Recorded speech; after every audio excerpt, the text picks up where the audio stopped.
ইউনাসসিরানিহি আও ইউমাজ্জিসানিহি, মা বাপ সন্তানকে ইহুদি বানিয়ে দেয়, অথবা খ্রিস্টান বানিয়ে দেয়, অথবা অগ্নি পূজক বানিয়ে দেয়। সরাসরি হাদিস। বাবা মা নষ্ট করে দেয় সন্তান। রাসূলুল্লাহ সাল্লাল্লাহু আলাইহি সাল্লাম বলছে, বাবা মা 3 বছরের বাচ্চাটা ছোট্টবেলা থেকেই ঘরে টেলিভিশন দেখে, রঙিন সিনেমা দেখে, নাটক সিনেমা দেখে, তারে এটা শিখাইবার ক্ষেত্রে কে ব্যবস্থা করে দিল? তার মা বাপ। এ তো 3 বছরের বাচ্চা বাজার থেকে কিনে আনে নাই।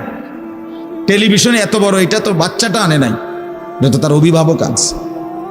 এই 3 বছরের বাচ্চাটারে কার্টুন দেখার জন্য, গেমস খেলার জন্য এত বড় মোবাইলটা, এটা তো তার বাবাই দিছে, অথবা তার মা, তার দুলা ভাই, তার বড় ভাই, তার চাচা, এমন কেউ একজন তার হাতে তুলে দিছে।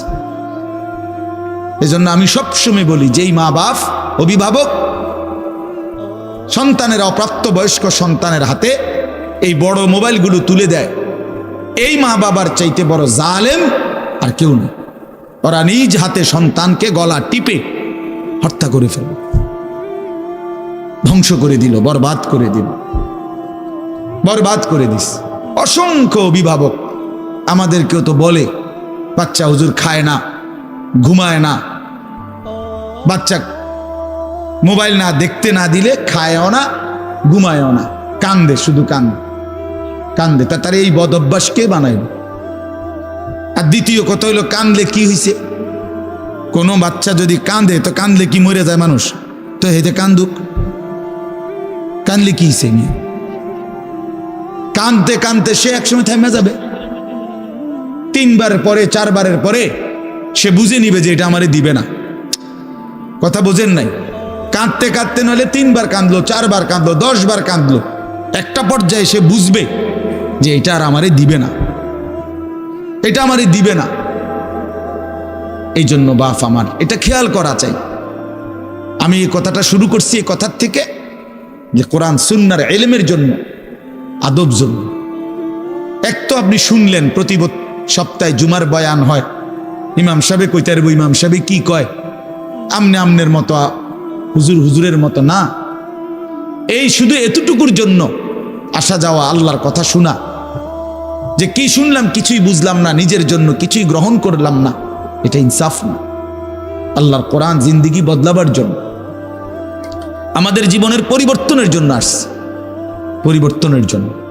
কোরআনুল কারীমের প্রতি অক্ষর নূর, কোরআনুল কারীমের প্রতি অক্ষর হুদান, হেদায়েত, কোরআনুল কারীমের প্রতি অক্ষর মাউইজা, উপদেশ, কোরআনুল কারীমের প্রতি অক্ষর বুশরা, সুসংবাদ, কোরআনুল কারীমের প্রতি অক্ষর বাসায়ের, অন্তর্দৃষ্টি সম্পন্ন জ্ঞান, কোরআনুল কারীমের প্রতি অক্ষর আহসানাল হাদিস, সর্বশ্রেষ্ঠ কথা, কোরআনুল কারীমের প্রতি শব্দ মুতাশাবিহান, সাদৃশ্যপূর্ণ, কোরআনুল কারীমের প্রতি শব্দ মাসানি, বারবার তেলাওয়াতকৃত, পাঠকৃত। কোরআনুল কারীমের অসংখ্য বৈশিষ্ট্য আল্লাহ তাআলা কোরআনে উল্লেখ করেছেন। মা ফাররাতনা ফিল কিতাবে মিন শাই, আল্লাহ বলেন একটা বিষয়ের আলোচনা আমি বাদ দেই নাই কোরআনের মধ্যে। ওয়া নাযালনা আলাইকাল কিতাবা তিবয়ানান লিকুল্লি শাই, বন্ধু আমি আপনার উপরে যে কোরআন নাজিল করেছি তার সমস্ত কিছুর বিস্তারিত বর্ণনা। এজন্য বদনসিব ওই সন্তান, ওই অভিভাবক দুর্ভাগা, যে মুসলমান পরিচয় দেওয়ার পরেও নিজ সন্তানকে আল্লাহর কোরআন দেখে দেখেও পড়তে জানে না। আল্লাহর কোরআন দেখে দেখে ছোট বাচ্চা হাফেজে কোরআন হইছে, এই মাত্র দেখছেন আমরা, হাফেজে কোরআন হইছে। মুসলমানের সন্তান আল্লাহর কোরআন 30 পারা কলিজার মধ্যে গ্রহণ করছে। আর কি পরিমাণ দুর্ভাগা মুসলমান! আল্লাহর দেওয়া চোখ, আল্লাহর দেওয়া জিহ্বা। আল্লাহ কোরআনে বলছে আলাম নাজআল লাহু আইনাইন, বান্দা আমি কি 2টা চোখ দেই নাই? ওয়া লিসানান, আমি কি জিহ্বা দেই নাই? ওয়া শাফাতাইন, 2টা ঠোঁট কি আমি দেই নাই? হাসরের ময়দানে আল্লাহ তাআলা জিজ্ঞেস করবে, বান্দা আমার দেওয়া 2টা চোখ, আমার দেওয়ার জিহ্বা, আমার দেওয়া ঠোঁট, এত লক্ষ কথা বললা, এত কিছু দেখলা, এত শব্দ উচ্চারণ করলা, পৃথিবীর কত লক্ষ কথা তুমি জীবনে বললা, অথচ আমার কালাম, সর্বশ্রেষ্ঠ আসমানি কিতাব, মালিকের এই কোরআন, এটা একটু দেখে দেখেও পড়তে পারো না, এর চাইতে বড় বদনসিব আর কে হইতে পারে? এজন্য আমি পরিষ্কার বলি সব সময়, আল্লাহর কোরআন যেই মুসলমান দেখে দেখেও শুদ্ধ পড়তে পারে না, আমার দৃষ্টিতে ওই লোকটা বোবা। আপনি বোবা, মূলত দোস্ত তুমি বোবা। বাকি কথাগুলো না বললেও চলতো, বাকি কথাগুলো না বললেও চলতো, এই পৃথিবী ভোগ করা যেত।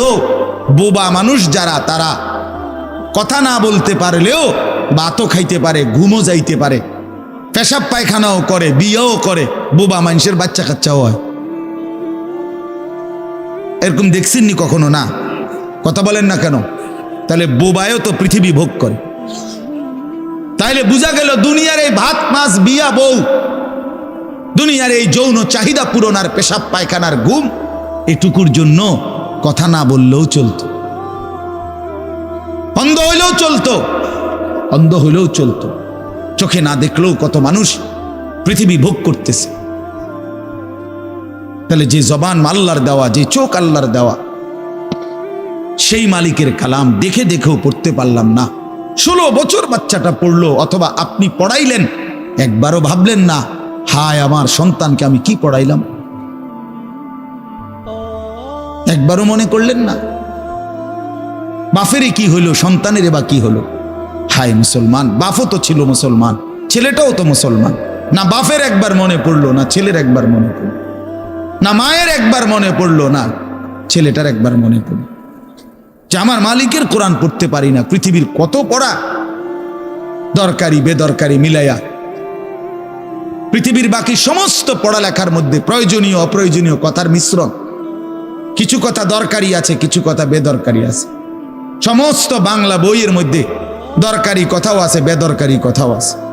ইংরেজি বইয়ের মধ্যে দরকারি কথাও আছে, বেদরকারি কথাও আছে। কথা বলেন? হ্যাঁ, রোদ হচ্ছে, বৃষ্টি হচ্ছে, খেকশিয়ালের বিয়ে হচ্ছে, এটা কোনো দরকারি কথা হলো? এটা কিছু শিখার কিছু? এটা হাট্টিমা টিম টিম তারা মাঠে পারে ডিম, এটা কি? এটা কোনো শিখার কিছু? হ্যাঁ, আগডুম বাগডুম ঘোড়া ডুম সাজে, আগডুম কি বাগডুম কি? তার বাপের 14 গোষ্ঠী কইতে পারবো না আগডুম কি, যে লিখছে এটা। অনর্থক কথা। 2 little black birds sitting on a wall, one called Peter, one called Paul. 2টা কাউয়া একটা ওয়ালের মধ্যে বসছে, একটা কাউয়ার নাম হলো পিটার আর একটা কাউয়ার নাম হলো পল। এই হলো কবিতার অর্থ। এটা কি শিখছে ছেলেটা? এখানে কি শিখার? কাউয়া ওয়ালে বসলেই কি, টিনের সালেই বসলে কি?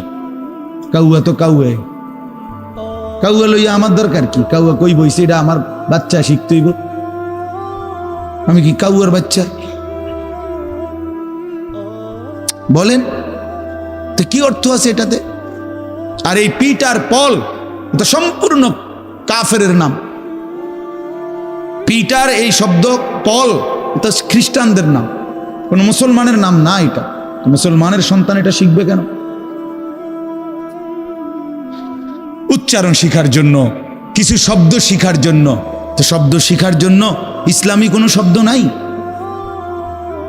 আল্লাহ আমাদেরকে বুঝ দান করে। আমি বইয়ে এখানে বই ঠিক করতাম বইছি না, যে বুঝেন না আমার কথাটা। অর্থ এই উদ্দেশ্য তাহলে আমি বই ঠিক করতে বসি নাই, অর্থ একটা উদাহরণস্বরূপ বললাম আর কি। আবার দরকারি কথাও আছে। আমাদের দেশে সেই ছেলে কবে হবে, কথায় না বড় হয়ে কাজে বড় হবে, ফাইন কথা। সকালে উঠিয়া আমি মনে মনে বলি, সারাদিন আমি যেন ভালো হয়ে চলি, চমৎকার কথা। ভোর হলো দৌড় খোলো কুকুমনি উঠোরে, এগুলো তো অন্যায়।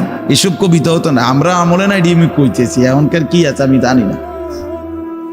এগুলা আমার সময়ে পড়ছি আমরা ছোটবেলায় প্রাইমারিতে। যাই হোক বাপ, অর্থ হইল আল্লাহর কোরআন থেকে সন্তানকে বঞ্চিত করেন না। বঞ্চিত আপনাদের কাছে অনুরোধ, এই যে কয়জন বসছেন, জোয়ান ভাই যারা বসছেন, ভাই আমার স্কুলে পড়েন, কলেজে পড়েন, কোনো অসুবিধা নাই, ঠিক আছে। নতুন করে আবার মাদ্রাসায় ভর্তি হইতে পারবেন না, আমরাও জানি, কিন্তু কোনো একটু সময় বের করে আল্লাহর কোরআন সময় সুযোগ বের করে শেখা সম্ভব। শুক্রবারটা তো অবসর থাকেন, বৃহস্পতিবার বিকাল থেকে তো অবসর থাকেন, শনিবারটা তো অবসর থাকেন, তো একটু আল্লাহর কালাম পড়েন, কোনো একজন আলেমের কাছে, কোনো একজন মসজিদের ইমামের কাছে, কোনো একজন মাদ্রাসার ওস্তাদের কাছে নিজে আলাদা একটু সময় বাইর করেন যে আমার মালিকের কোরআন আমি একটু শুনি, আল্লাহ তাআলার কালাম শুনি। আহা, কোরআনুল কারীমের নূর, এটা যে শুনলো না সে শুনলোটা কি, সে শিখলো কি, পড়লো কি? মজাই তো পাইলেন না, কথা বলার মজাই তো হয় নাই। আমি তো অনেক সময় বলি, আল্লাহর ঘরের কালো গিলাফ আর মদিনার সবুজ গম্বুজ যে দেখে নাই, যেই চোখ, হে দেখলো কি? কালো গিলাফ যে দেখে নাই কাবার, রাসূলুল্লাহর রওজায়ে আতহারের সবুজ গম্বুজের ওই সৌন্দর্য যে দেখে নাই, যেই চোখ, সে জীবনে কি দেখলো? আমার একবার মক্কা শরীফ এক লোক উমরার সময়, বাংলাদেশি এক লোক দৌড়াইয়া আমার আয়সা জড়াইয়া ধরছে, ধরাইয়া কাঁদা দিছে, বলছে হুজুর আমি আপনার এক কথার কারণে হজে আসছি, উমরায় আসছি। আমি বললাম মানে? এই কথাইটা আমি এটা শুনছি, আজ আপনি বলছেন যে এই চোখ কাবার কালো গিলাফ দেখে নাই, রাসূলুল্লাহ সাল্লাল্লাহু আলাইহি সাল্লামের রওজায়ে আতহারের সবুজ গম্বুজ দেখে নাই, সে দেখলো কি? আর এটা আমার দিলে লাগছে যে হ্যাঁ ঠিকই তো, আমি আর কি দেখলাম? তাই তো যেই জবান আল্লাহর নামে নিতে জানে না, মালিকের কোরআনই পড়তে জানে না, তুমি পড়লা কি মিয়া? তুমি কি গোড়ার ঘাস কাটলা মিয়া? বাকি সবগুলো পড়া না হলেও দুনিয়া চলতো মিয়া। মূর্খ বকলম, নাম দস্তখত করতে জানে না, টিপসই দেয় এমন হাজারো মানুষ দুনিয়া ভোগ করতেছে। বাড়ি গাড়ি, নেতাগিরি, মাতবুরি, ক্ষমতা, দালান বিল্ডিং, সবটা দুনিয়া ভোগ করছে, অথচ নামটাও সই দিতে জানে না। এমন নাই? বলেন না এমন নাই? তো সে কোন যোগ্যতায় দুনিয়া ভোগ করছে? সে কিভাবে দুনিয়া ভোগ করতেছে? যদি বলেন সে সমাজে তার কোনো মান সম্মান, আরে না মিয়া, বহুত নেতাদের মাতবর সমাজের, সে তো মূর্খ, টাকার জোরে ক্ষমতা দেখাচ্ছে, এমন মানুষ নাই? তো তাইলে এই জন্য বাপ আবারও অনুরোধ করছি আমি, অর্থ হইল অপমান করা না, জেনারেল শিক্ষা নিষেধ করা না। আমি তো কুমিল্লা ভিক্টোরিয়া কলেজ থেকে মাস্টার্স পাস করছি, সায়েন্স বিজ্ঞান বিভাগ থেকে দাখিল পাস করছি। এর মানে এটা বাদ দিতে বলতেছি না, বাদ তো আমি দিছি না, বাদ আপনি দিছেন। কথা বুঝেন নাই? বাদ আপনি দিছেন, আল্লাহর কোরআন বাদ দিছেন, রাসূলুল্লাহ সাল্লাল্লাহু আলাইহি সাল্লামের সুন্নাহ বাদ দিছেন। এতগুলো পড়ছেন, ধন্যবাদ আপনাকে, এটা পড়লেন না কেন? এতগুলো শিখতে পারলেন, এত লক্ষ টাকা খরচ করতে পারলেন, 4 বছরের মেডিকেলের জন্য, 6 বছরের মেডিকেলের জন্য এক বাপ তার ছেলেটার জন্য, মেয়েটার জন্য কত লক্ষ টাকা খরচ করছে, তার কোনো কুল কিনারা আছে মিয়া? তো আপনি পড়ান, কোনো অসুবিধা নাই, কিন্তু আপনি আপনার বাচ্চাটাকে আল্লাহর কোরআন থেকে বঞ্চিত করলেন কেন? নামাজ থেকে বঞ্চিত করলেন কেন? 2টা সূরা পড়তে জানে না, একটা আত্তাহিয়াতু শুদ্ধ করে বলতে পারে না, যা দোয়ায়ে কুনুত পড়তে জানে না। একজন মুসলমান বেটা, 40 বছর বয়স, লজ্জা থাকা উচিত বেটা, ওই বেটা শরম থাকা উচিত বেটা। কার জমিন খাইতেছ, কার আসমান ভোগ করছো, কার দুনিয়া ভোগ করতেছ? এত বড় মালিকের আসমান ও জমিন ভোগ করে সেই মালিকের সেজদাটাও ঠিক মতো দিতে জানে না, সেই মালিকের নামটাও পড়তে পারে না। এর চাইতে লজ্জার কি হইতে পারে বলেন বাবা? অপমান কি হইতে পারে? আল্লাহ আমাদেরকে বিবেক দান করেন, আল্লাহ আমাদেরকে বিবেক দান করেন। বিবেক থাকা চাই, বিবেক থাকা চাই। কোরআনুল কারীমের মধ্যে আছে, আল্লাহ তাআলা বলছে, একটা সাংঘাতিক কথা আছে কোরআন শরীফে, ফাবিআইয়ি হাদিসিন বা'দাহু ইউমিনুন। আমার দিল নড়ে কোরআনের এই আয়াত শুনলে, কলিজা শুদ্ধা কাইপা ওঠে। আল্লাহ তাআলা কোরআনে বলছে, এই 29 পারার মধ্যেই আছে, সূরা মুরসালাতের মধ্যে আল্লাহ তাআলা বলে, বান্দা 23 বছরে আমি আমার রাসূলের কাছে এই সর্বশ্রেষ্ঠ কিতাব নাজিল করলাম, আমার সবচেয়ে শ্রেষ্ঠতম কথাগুলো আমি তোমাদের জন্য দিলাম। বান্দা, এর চাইতে আর দামি কোন কথা বললে তোমরা আমার কথা মানতা। বুঝেন নাই? ফাবিআইয়ি হাদিস, আল্লাহ বলছে বান্দায় এরপরে আর কি বললে, এর চাইতে দামি কথা আর কোনটা বললে, আর কোন কিতাব নাজিল করিলে, আর কেমনে বললে? ফাবিআইয়ি হাদিসিন বাদাহু ইউমিনুন, আর কিভাবে বললে বান্দা ঈমান আনতা, বিশ্বাস করতা? আকিমুসসালাহ আকিমুসসালাহ ৮০ বারের চাইতে বেশি বলছি আমার কোরআনে, আর কতবার বললে আমারে সেজদা দিতা? ইত্তাকুল্লাহ ইত্তাকুল্লাহ বারবার বলেছি আল্লাহকে ভয় করো, আর কতবার বললে বান্দা আমারে ভয় করতা? কতবার বলছি? আল্লাহ বলবেন। রাসূলুল্লাহ সাল্লাল্লাহু আলাইহি সাল্লাম বাপ আমার, বন্ধু আমার, নওজোয়ান সাথী আমার, মনে রাখবেন, বিশ্বাস করেন, রাসূলুল্লাহ সাল্লাল্লাহু আলাইহি সাল্লাম হাসরের ময়দানে অসংখ্য উম্মতকে জিজ্ঞেস করবে। এই আমল নামা যখন দেখবে, প্রত্যেকটা উম্মত তার নিজ নিজ আমল নামা, রাসূলুল্লাহ সাল্লাল্লাহু আলাইহি সাল্লাম দেখবেন। এই আমল নামা দেখে নবী জিজ্ঞেস করবে, উম্মত 23টা বছর একটানা আমি কেঁদেছি উম্মত, 23 বছর তোদের জন্য আমি কেঁদেছিলাম। এমনও রাত গেছে সারা রাত উম্মতের জন্য আমি কেঁদেছি, সারা রাত দোয়া করছি উম্মতের জন্য। তায়েফের পাথরের আঘাতে পিঠ চালনির মতো ছিদ্র বানায় ফেলছি, পেটের কষ্টে, ক্ষুধার কষ্টে 14 দিনের চাইতে বেশি পেটে 2টা পাথর বাইদা ক্ষুধার কষ্ট হজম করছি। উহুদের দান শহীদ করা রক্তে আমি বেহুশ হয়ে আমি পড়েছিলাম। সেই নবী আমি আর কত কাঁদলে, আর কত রক্ত ঝরাইলে উম্মত তুমি আমার কথা মনে করতা, তুমি আমার কথা ভাবতা? সাল্লাল্লাহু আলাইহি ওয়াসাল্লাম যখন এটা জিজ্ঞেস করবেন তখন কি জবাব হবে বাপ?